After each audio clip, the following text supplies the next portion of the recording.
नमस्कार मित्रांनो, स्वागत आहे तुमचं माझ्या डिवाइन वास्तू टिप्स या यूट्यूब चॅनलमध्ये।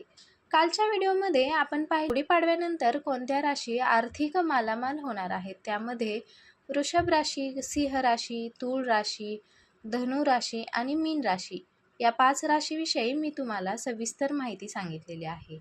तो जर व्हिडिओ तुम्ही पाहिला नसेल तर एकदा जाऊन तुम्ही चॅनलवर जाऊन व्हिडिओ नक्की पूर्ण बघा। त्यानंतर या 5 राशीच्या बाबतीत अजून एक संकेत मी तुम्हाला सांगणार आहे। तो म्हणजे या 5 राशींच्या लोकांच्या बाबतीत जर हा संकेत घडून येत असेल तर नक्कीच तुम्ही आर्थिक मालामाल होणारच आहेत।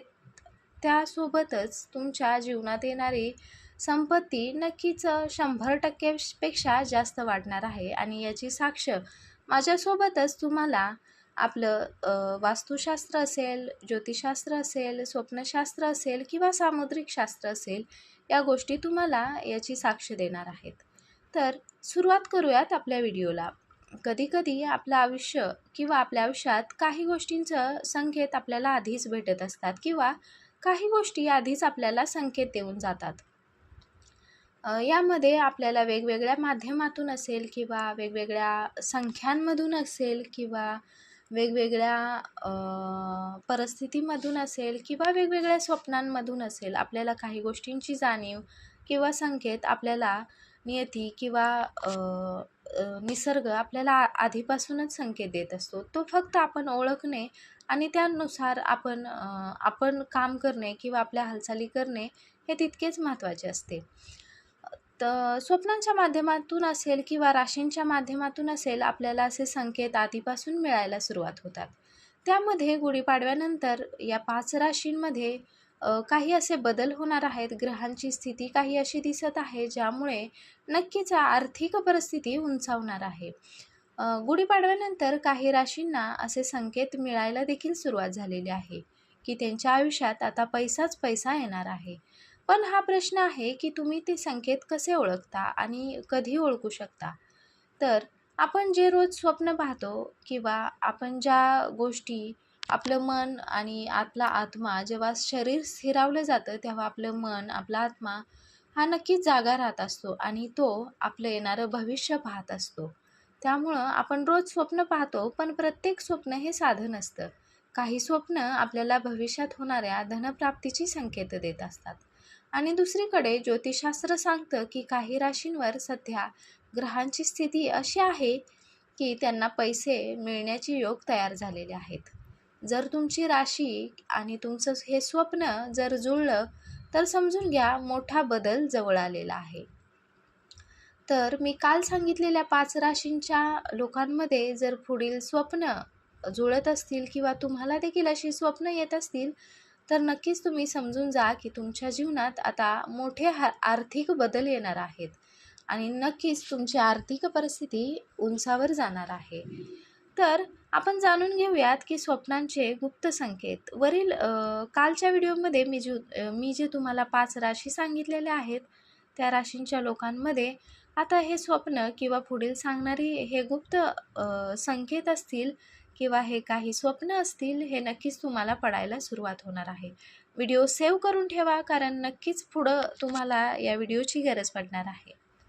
आता आपण शांतपणे समजून घेऊया ही स्वप्न नेमकी काय सांगतात।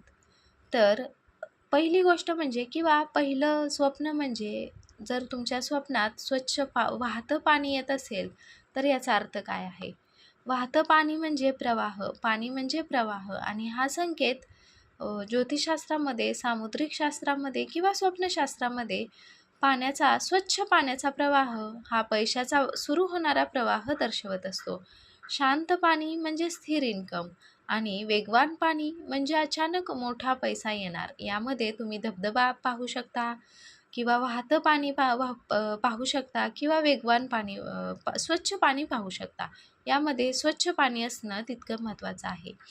त्यानंतर दुसरं स्वप्न म्हणजे सोनं किंवा दागिनं पाहणे। स्वप्नामध्ये आपण खूप वेळा सोनं किंवा दागिने पाहत असतो। याचा अर्थ असा असतो की समृद्धी, वेल्थ, हेल्थ हा संकेत या गोष्टींचा असतो। दागिनं घालणं म्हणजे आपलं एक स्टेटस किंवा आपलं जे काय म्हणतो आपण त्याला, स्टेटस वाढणार आहे किंवा आपला मान सन्मान वाढणार आहे. त्यानंतर खजिना दिसणं, याचा अर्थ असा की अचानक पैसा मिळणार आहे. त्यानंतर तिसरं स्वप्न म्हणजे स्वप्नात साप दिसणे. हे एक हिडन धन किंवा पॉवरफुल एनर्जी मानली जाते. सामुद्रिक शास्त्रामध्ये साप दिसणं हिडन धन म्हणजे लपलेल्या धनाचा संकेत असतो. त्यामध्ये खूप सारे प्रकार किंवा खूप साऱ्या परिस्थितींवर अवलंबून हे स्वप्न असतं. यामध्ये जर स्वप्नात तुमच्या दिसणारा शांत साप असेल तर धनलाभ नक्की होतो. साप चावणं किंवा तुमच्या स्वप्नात जर तुम्हाला साप चावलेला दिसत आहे तर नक्कीच तुमच्या जीवनात लाईफ चेंजिंग अपॉर्च्युनिटी म्हणजे तुमच्या जीवनाला वळण देणारं संधी तुमच्या आयुष्यात येणार आहे. त्यानंतर चौथं स्वप्न आपण पाहूया, फळांनी भरलेलं झाड. तुम्ही जर तुमच्या स्वप्नामध्ये फळांनी भरलेलं झाड पाहत असाल तर हे नक्कीच स्वप्न खूप शुभ मानलं जातं. यामध्ये मेहनतीचं फळ तुम्हाला मिळणार आहे. या स्वप्नामध्ये जर तुम्ही झाडावर पिकलेली फळं पाहत असाल तर नक्कीच हे पैसा आणि यश हे दोन्ही दर्शवत असतं. जर तुम्ही फळं तोडत असताना पाहत असाल तर याचा डायरेक्ट फायदा तुम्ही घेऊ शकता किंवा खूप पटकन फायदा तुम्हाला मिळणार आहे किंवा तुमच्या मेहनतीचं फळ तुम्हाला आता मिळणार आहे किंवा ते जवळ आलेलं आहे.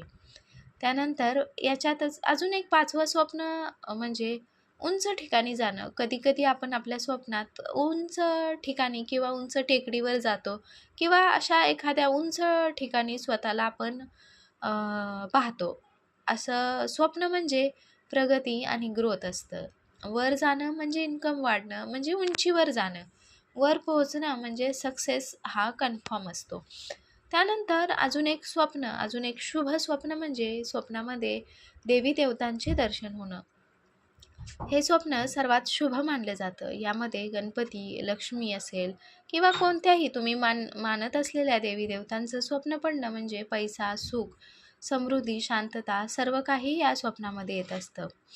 त्यानंतर तुम्ही देवी देवतांना नमस्कार करताय, हे जरी तुम्ही स्वप्नात पाहिलं तरी सर्व अडथळे दूर होणार आहेत असं याचा अर्थ असतो. जर तुमची राशी आणि तुमचं स्वप्न दोन्हीही जुळत असतील तर समजून घ्या तुमचं नशीब आता बदलणार आहे. यावर तुम्हाला जर हे स्वप्न पडत असतील तर अतिउत्तम, जरी नसतील पडत तरी तुम्हाला काही उपाय करायचे आहेत. उपाय म्हणजे सकाळी उठल्यावर हे स्वप्न कुणाला सांगू नका. जर तुम्हाला अशी स्वप्न पडत असतील तर सकाळी उठल्यावर हे स्वप्न तुम्ही कोणालाही सांगू नका. त्यानंतर सकाळी उठल्यावर ओम नमः शिवाय या मंत्राचा 108 वेळा जाप करा. गुरुवारी दान करा, यामुळे धनयोग आणखी मजबूत होतो. तुमची रास कोणती आहे आणि तुम्हाला कोणतं स्वप्न पडेल किंवा कोणतं स्वप्न पडलं आहे हे कमेंटमध्ये नक्की सांगा. आणि अशाच गुप्त माहितीसाठी चॅनेलला नक्कीच सबस्क्राईब करून ठेवा. धन्यवाद.